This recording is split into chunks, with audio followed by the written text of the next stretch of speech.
Барлығына сәлем. Бүгін осындай итальянский пицца пепперонидің рецептімен бөлісетін боламын. Бұл пиццаның ерекшелігі қамыры өте жұмсақ, нәзік және шұға қамырдан жасалынған, және ерекшелігі соусын қолдан жасайтын боламыз. Менің каналыма тіркеліп, видеоның соңына дейін қараңыздар. Ең алдымен құрғақ ингредиенттердің барлығын араластырамыз. Ұн, қопсытқыш, тұз, қант. Барлығын қасықпен араластыра аламыз. Ортасынан кішкене кесік жасап, үстіне су құямыз.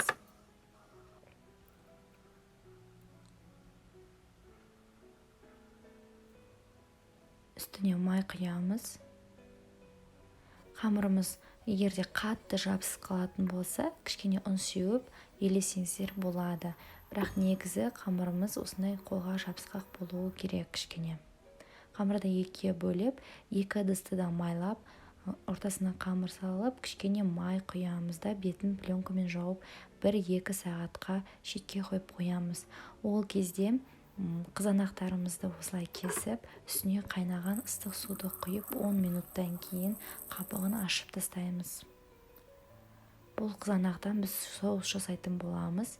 Қызанақтарды турап, май құйылған табаққа қуырып аламыз.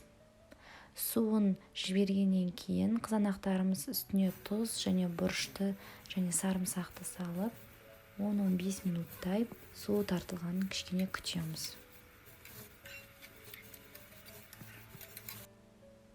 Неге кішкене суы тартылды, астын өшіре берсек болады. Ашыған қамырымызды алдымен қолымызды майлап аламыз. Табақты ұн сеуіп, ұнды қайттан төгіп тастаймыз.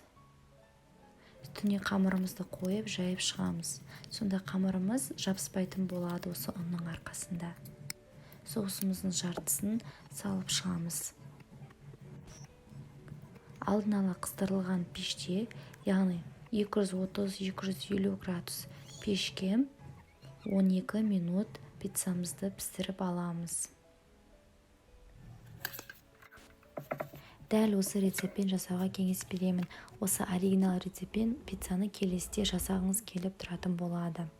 Видеоны соңына дейін қарағандарыңызға рахмет.